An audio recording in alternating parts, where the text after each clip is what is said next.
Most folks think a lock is meant to keep the world out, but I learned pretty quick that sometimes those iron bars are the only thing keeping your own blood from tearing your life apart.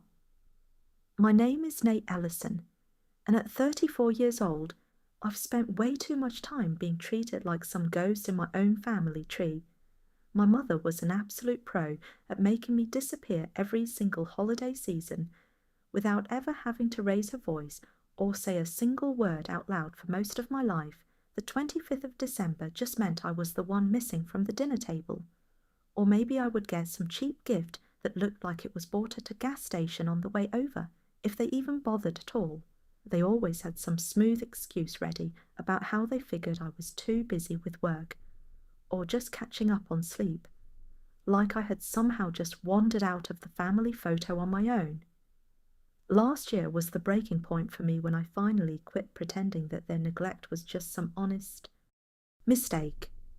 I spent 5 hours behind the wheel, driving through a miserable freezing rain, with a trunk full of high-end gifts just to pull up and see the whole house glowing with warmth and music and laughter that clearly had no space left for a guy like me when that front door finally opened. The look on their faces was not joy. It was more like I had shown up to a party I was not invited to. I just stood there in the shivering cold, holding those heavy bags while the very people who should have loved me acted like I was a total stranger, crashing their big night. That was the exact moment something inside of me just went quiet. So this year I went out and bought myself something that none of those people could ever take credit for. I found a manor house with thick stone walls and heavy iron gates, and more silence than I knew what to do with. I really thought that would be the end of the chapter, and that a few legal documents and some locked doors would keep the peace, but I was dead wrong, because the second they found out I had something of value, they suddenly remembered I existed, and they did not come to my gate looking to apologize.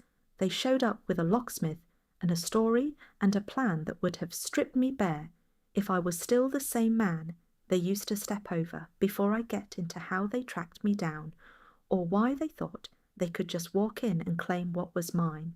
I want you to tell me where you're listening from tonight and exactly what time it is in your part of the world. Because let me tell you, this Christmas story ended up going a whole lot further than my family ever bargained for. Does the weather outside your window right now match the way you're feeling inside? Because for me, that cold Vermont air felt just right. I did not buy that estate because I wanted to play the part of a wealthy man. I bought it because I was sick and tired of being reachable by people who only wanted to hurt me. After last year, I changed my whole life in ways they would not even notice until it was way too late. I got a new number and I locked down every single old account they might use to sniff out my trail. I even moved my mail to a private box 2 towns over and quit posting a single thing online. No photos, no comments, no digital fingerprints at all. Back at my job in Boston, I kept things real quiet and boring, just showing up and doing the work before heading home to spend my nights building a plan that belonged to me and me alone. I found the manor in late spring, buried in a quiet listing that most people would have just scrolled right past, because it looked a bit too grim and isolated for them. It was sitting on a hill outside a place called Evergreen Hollow, wrapped in grey stone and total silence, with massive iron gates that made the rest of the world feel like a million miles away. The people around there called it Blackthorn Manor, and it came with all sorts of legal protections, since it was a historic site where most folks would have seen a bunch of annoying red tape. I saw a suit of armour. I bought the place through a trust, so the paperwork was nearly impossible to follow, and that was exactly how I wanted it. I needed a massive gap between my name and anything my family might try to get their hands on. By the time December rolled around, the house was finally mine, even if the title was buried under a legal mountain. Too boring for most to climb, and too tough for liars to break through. 3 days before Christmas, I drove up there with a car full of groceries and books, and enough wine to see me through a long week. I remember standing in that front hall on the very first night, just listening to the quiet settle over the rooms, like the house had been waiting for me to arrive. There was nobody there to interrupt me or ask what I had bought for the favourites in the family, and nobody was telling me to be patient or to just be the bigger person. Like being ignored was some kind of moral test I was supposed to keep passing for the first time in my life. Being alone did not feel like I was being punished. It felt like a choice. I walked through every single room real slow, letting my fingers drift over the old wood and the cold stone while I pictured a Christmas that actually belonged to me. I got the fire going in the library and poured a glass of wine, and as I sat there watching the flames, I realized I actually felt safe, and that feeling was so strange to me that I actually laughed out loud in that big empty house. I should have known that kind of peace was not going to last without a fight, because while I was building a life they did not deserve to be part of, someone was watching me from the shadows, just waiting for my privacy to turn into something they could use. I did not have a clue yet that my mother had been out there asking questions and telling folks I had gone unstable and difficult, which is the exact kind of story she loves to tell, so people will not believe a word. I say that was always her move. She did not need to scream or get her hands dirty. She just made sure she told her version of the story first, and by the afternoon of the 23rd, she was ready to spin a new one right at my front door. I heard the sound of those engines before I ever saw the vehicles. That road does not lead anywhere special, so nobody ever comes up that way by accident, especially with the snow starting to dump down. I was in the kitchen getting some water when that low, expensive hum of a high-end engine rolled up the drive, the kind of sound made by people who expect the world to just move out of their way. I kept the lights killed and moved to the front window to see two dark SUVs pulling up, with a locksmith van trailing right behind them. My first reaction was not even fear. It was just total insult. They had not called, or said they were sorry, or even told me they missed me. They just brought tools to break in. The first door swung open, and my mother stepped out, wearing a fancy cream wool coat, looking like she was dressed for a photo shoot instead of a trespass. Then my father Victor climbed out with that same tired look he uses to make people think he is the only reasonable man in the room.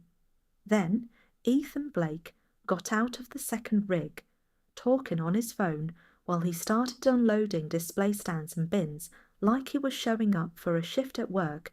That told me everything I needed to know. They were not there for a holiday visit. They were there to move in. So I walked down to that gate and I stopped right on my side of the bars. Most folks think a lock is there to keep the world out, but I've found that a good gate is mostly there to see who has the nerve to try and break it down. My mother gave me that pained look she always pulls when she wants an audience to believe she is some kind of martyr. "Nate," she said, like it was the simplest thing in the world. "Honey, just open the gate, because it is freezing out here." I just looked at her and asked the only thing that actually mattered, which was how in the world they managed to track me down. Victor let out a heavy sigh before she could even get a word in, because he always did love to savour a moment where he felt superior. "Ethan Blake found a picture you posted of the flooring," he said, and then he went and cross-referenced the stonework with an old architectural archive, so you really ought to be more careful with your digital footprint. He said it so calm, like he was just pointing out that I had failed some kind of basic intelligence test. Mom got right up to the bars and told me they were just worried sick about me, and that staying in a massive place like this, all by myself, just was not healthy. So they figured the family should be together. I almost laughed right in her face, because family never seemed to be all that important when I was the one left sitting out in the rain. Then Ethan Blake stepped up with a folded piece of paper and a look on his face that was pure G. Daniel. He told me he had some good news and that they had already solved the space issue while he pressed the paperwork against the iron bars for me to read. It was a fake residential agreement full of lawyer talk about guest wings and hosting rights, and at the bottom was a forged signature that looked just enough like mine to make my stomach turn. I knew right away what the plan was, which was to get inside first and make a big enough scene to tie me up in a legal mess while Ethan Blake turned my house into a set for whatever business he was trying to sell. I looked him dead in the eye and told him it was a fake. My mother started dabbing at her eye for the locksmith to see, making sure she showed him that sad profile that had been winning people over for 30 years. She whispered that I was just confused and under too much stress. And they were only there to help me. The locksmith looked like he wanted to be anywhere else, while Victor took over with that professional tone he uses to dodge responsibility his whole life. He told the man it was just a family situation, and he got overwhelmed easily, so they were just trying to settle in quiet. Then Ethan Blake gave the nod, and the locksmith pulled out a drill, like it was the most natural thing in the world. They did not even try to hide it, because they expected me to start screaming and act like the crazy person my mother said I was. Instead, I just pulled out my phone and started recording every second of it. My mother's smile slipped for the first time, and she asked what I was doing. I kept the camera steady on the drill and the van and Ethan Blake's smug face while I told them I was building a timeline, and for one brief moment they all looked at me like they realized I was not that same person who would beg to be let in any more. The deputy pulled up just as the drill bit hit the metal of the gate box. I had called the cops the second I saw the tools come out, and for a second I thought the law might actually do its job. But hope is a real expensive mistake to make with people like them. Deputy Adrian Brooks was young and looked pretty annoyed before he even got out of the car. He looked at the SUVs and the forged papers, and I could see him deciding right then how much work he actually wanted to do on a family squabble. Mom moved first and told him thank God he was there and that I had shut myself away because I was not doing well. Victor handed over the fake documents with a look that suggested he was the only adult in the room. I stayed right where I was and kept the phone rolling while I told him my name and that I was the resident, and they did not have permission to be there. I told him the signature was a total fake, but the deputy made the mistake of listening to the smoother liars. He rubbed his jaw and told me that since there was paperwork, it might be a civil matter, civil like a fake contract and a drill, with just some big misunderstanding. Victor saw his opening and said they were not trying to kick me out, but they just wanted to support the family. He said Ethan Blake needed space for a holiday business he was starting, and I had added Daniel to it before I started acting up again. That was the first time I saw the real truth behind the visit, because they wanted to turn my home into a backdrop for Ethan Blake to make money. I asked Ethan Blake point blank if he was trying to run a business out of my house, and he just smirked and told me it was not my home. Like that line really stuck with me because it proved that in their minds, nothing I had was actually mine. If they decided they wanted a piece of it, the deputy told everyone to just keep the peace, and he did not do a thing to make them leave. Nothing quite ruins a quiet winter night, like realizing your own flesh and blood didn't come to visit. They came to colonize. That deputy didn't give them the green light to move in, but he did something way worse by leaving things up in the air, and that is exactly the kind of crack that selfish people love to slip through. The second he turned his back, Ethan Blake started hauling gear out onto the shoulder of the road, and he was already on his phone trying to move services into his name for some seasonal business use I didn't wait around. I called my lawyer, Sophia Marquez, and she picked up on the second ring. I gave her the rundown fast forge papers, an attempted break in utility fraud, and a deputy who was currently standing in the snow trying to figure out who was lying. Elena told me flat out not to let them bait me into a fight and to record every single second. She said I should tell the deputy to check the actual title ownership, not just the residency papers, because if Ethan Blake was trying to run a business on a historic property without a permit, he was about to put himself in serious legal trouble.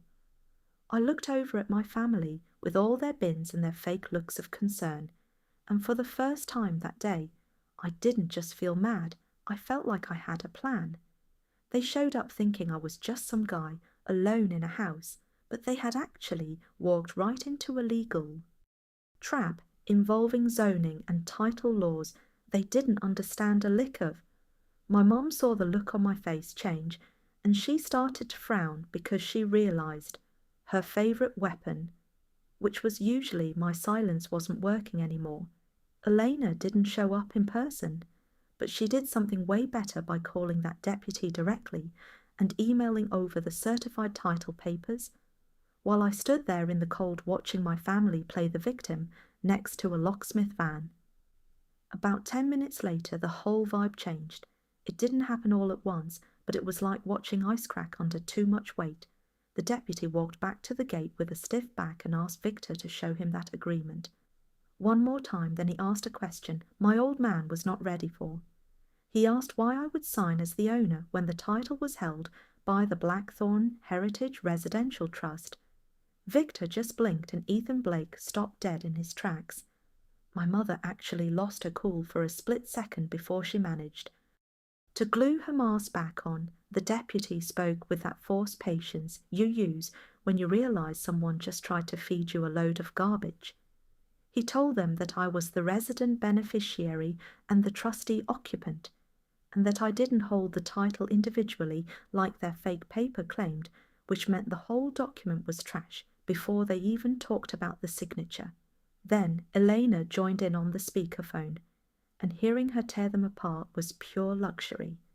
She explained that nobody had the right to make up occupancy rules against a trust like that, and that any business use in a historic district would be a massive violation.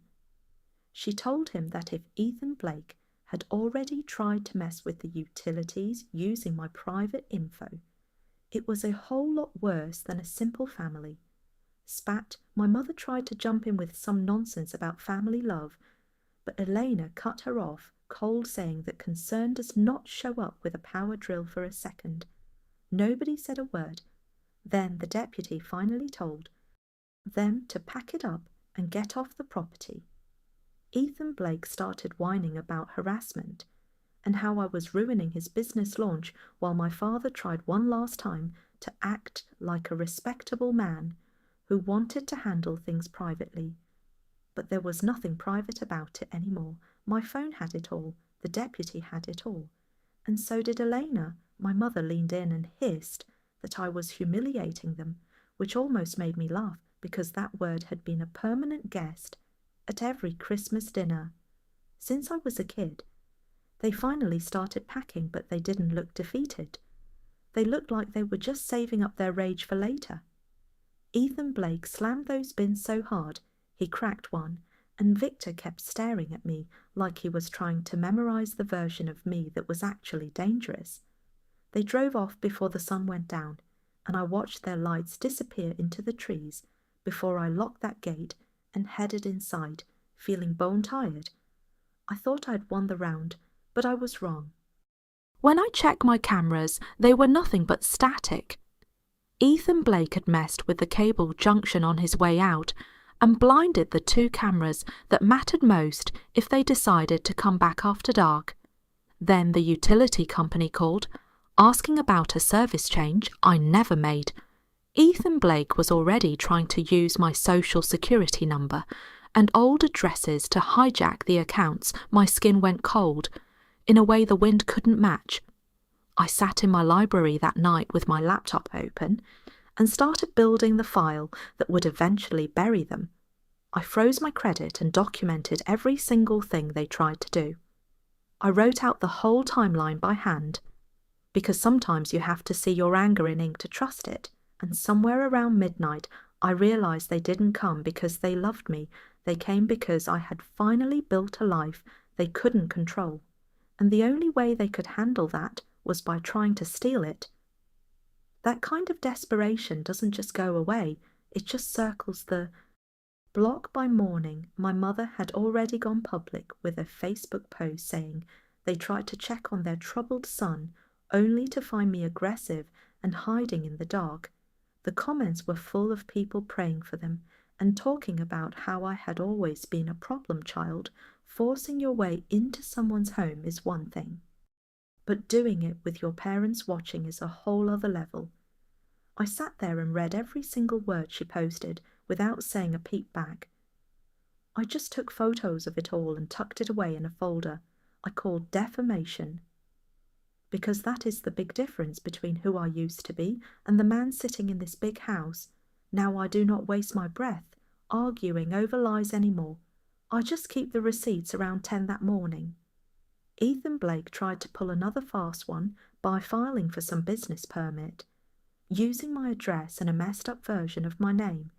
He was trying to make it look like he was already running shop there, and that is when their whole plan finally made sense to me. Ethan Blake was flat broke and needed a fancy place to look successful, while Mom just wanted to look like the perfect hostess for the neighbours. And Dad was just trying to cover his tracks so nobody would ask where the money was going. They were not looking for a place to sleep, they were trying to steal my reputation and my home all in one go. Elena called me around noon and told me exactly what I was thinking. If they came back to break in with all their gear, we could nail them for way more than just trespassing. And Lillian from the local paper got back to me too. She was not looking for drama, but she said if I could prove they were doing this on purpose, she had a real story on her hands. That is when I stopped acting like a son trying to keep the peace and started acting like a hunter, setting a trap.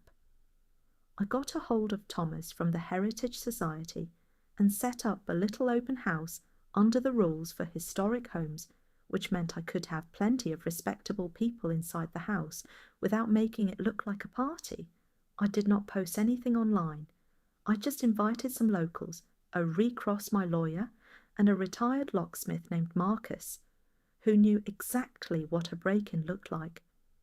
I wanted people there whose word actually meant something. By the time the sun started to go down on Christmas Eve, the house looked like nobody was home with the curtains shut and the lights killed. But inside it was a different story.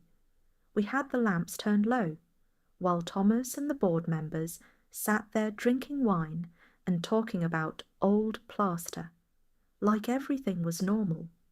Lillian was tucked away in a corner where she could see it all, and Marcus was watching the back hall, looking like he was ready to deck whoever tried to touch his doors. Officer Cross was there too, waiting in the shadows with another deputy, just waiting for things to cross the line. I stood in the middle of it all, wearing a sharp black suit, just so I looked like the man in charge. Around 7:15. My phone buzzed, and I saw them coming up the drive with their lights off and a rental truck trailing behind them. My mother had not given me a thought for years until I had something she wanted, and now she was back with tools and enough guts to think she could just walk right in. I watched them through the glass as they pulled up like thieves in the night, and Ethan Blake was the first one out, with a crowbar in his hand, looking like a cornered animal. My old man was right behind him, with a stack of fake papers, and Mom stepped out last, looking like she was headed to a gala. Instead of a crime scene, they brought another locksmith too, some young kid who looked like he knew he was in over his head. We did not make a move to the door because we wanted them to show exactly what they came for. I could hear Ethan Blake through the walls, telling them to just smash the glass if the lock gave them trouble, And Dad was lying to that kid, saying they had the right to be there, while Mum put on that fake sad voice and begged me to open up because they loved me. But there was not an ounce of love in that crowbar when it hit my front door.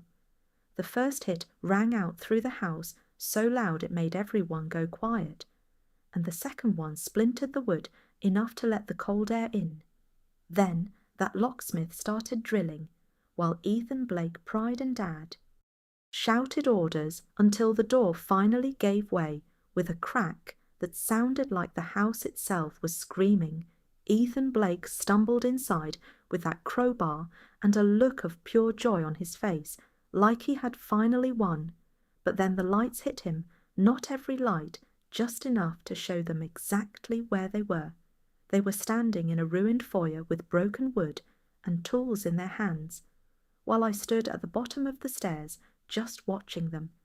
Then they noticed the recross and the board members and the locksmith, who knew they were full of it. And finally they saw the two officers stepping out of the dark with their flashlights cutting right through the lies. Ethan Blake froze up like a deer in the headlights. But my father tried one last play, waving his papers and shouting that I was crazy, and they were just family trying to help. But the officer did not even look at his documents. He just told them to put their hands where he could see them. You do not get to bust into a historic home with a crowbar just because you share the same last name, the officer said. And Ethan Blake let that heavy iron bar dip toward the floor real slow, like he was just now realizing that swinging a piece of metal around carries a lot of weight when there are cops watching you. My mother looked at me with a gaze so cold it would have frozen the sun, and she whispered that I had set them up for a fall. But I just looked right back and told her I did not set any trap. I just kept a record of every single move they made. Elena stepped into the light, looking as calm as a winter morning, and she took that thick folder right out of my father's. Shaking hands, she did a quick scan of the pages and told them the whole thing was a joke because the emergency authority they tried to use was fake on every level. From the way it was witnessed to the property details, she looked them dead in the eye and said they had basically signed up for a felony, using a bunch of papers they probably downloaded off some cheap website. For free, Lillian did not stop her recording for a second, and she almost looked like she was enjoying the show. While my mother tried to pivot one last time, she started crying, those big beautiful tears that used to work on everyone who did not know her better. But this time around the room was full of people who actually had the facts. Lillian had that lying Facebook post on her phone, and Elena had the proof of the forgery, while I had the whole trail of them trying to hijack my utilities, and Marcus could testify to the way they had been trying to manipulate things from the start. Thomas had even seen those commercial bins they brought the first time, so he knew exactly what kind of illegal business Ethan Blake was trying to pull in a historic zone. My father tried to grab the reins of the conversation, one more time telling me that things had gone way too far, and that I should tell the officers they only came by to have a talk. I looked him square in the eyes and thought about every single Christmas dinner where I felt like I was taking up too much space just by sitting there. Then I told him the stone-cold truth, which is that people who show up for a friendly chat do not bring a crowbar to the party. Officer Cross moved in on Ethan Blake first, and my brother absolutely lost his nerve right when it mattered most.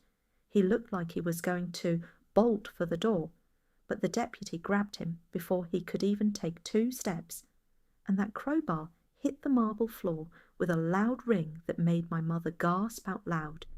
The sound of those handcuffs clicking shut around Ethan Blake's wrists was the most honest thing I had heard all night, and my father started protesting even louder until Officer Cross told him to turn around and get ready for the same treatment the officer started listing off the charges, like conspiracy and trespassing and forging legal documents, and he said it all in that flat voice that does not care about your feelings or the stories you tell yourself. Victor looked like the world had just ended because he was not used to consequences actually sticking to a man like him. My mother was left standing all by herself in the middle of my ruined hallway, staring at the broken door and the people watching her, and she decided to take one last shot at me because she did not have anything else left. She asked me how I could treat her this way after everything she ever did for me, and I actually walked a step closer to her. I could feel the warmth of the house at my back while the cold snow was blowing in through the holes they made, and for the first time in my life her words did not make me feel guilty at all. They just sounded like more evidence of a woman who only remembers I exist when she wants something I have. I told her that everything she ever did for me always came with a hidden bill, and that love does not break into houses or forge signatures or wait until December to see if it can turn a profit out of a son's life. Then the officer told her it was her. Turned to face the wall, and she did it in total disbelief, like the whole universe had made a mistake by not letting her have her way when those cuffs closed on her. It was a small, quiet sound, but it felt more powerful than anything else because it was not just revenge, it was finally getting the math right. On my life, one by one, they were led out past the stone columns and the broken door. They smashed toward the police cars waiting in the driveway. Ethan Blake was the one who started crying first, while my mother kept begging for a private word, and my father just shut his mouth once he realized his reputation was already in the dirt. Lillian stayed around long enough to make sure she had the timeline straight for her story, and by the time the sun came up, the news was not about a worried family, but about a calculated attempt to hijack a historic home using fake papers and lies. Ethan Blake's business partners vanished in a week, and my father spent the new year writing checks to lawyers instead of barking orders at me, and as for my mother, she had to live in a town that finally saw through those tears of hers to the woman underneath. Later that night, after the boards were nailed over the door, and the house was quiet again, I stood by my tree with a glass of wine and finally felt that peace I had been looking for. I realized that some people will call it cruel when you finally set a boundary, because they are just mad they cannot use you anymore. And I learned that protecting yourself from people who keep hurting you is the greatest gift you can give yourself. But as I sat there looking at the security footage I'd saved, I realized I never told the cops the biggest secret of all, which was that I was the one who mailed those flooring photos and the fake house details to Ethan Blake's burner account months ago, because I knew they could not help themselves, and I wanted them to try and break in, just so I could finally watch them leave in the back of a squad car. I did not just buy this house to hide. I bought it to be the last thing they ever tried to take from me. Turn the lights off for me. I am finally going to get some sleep.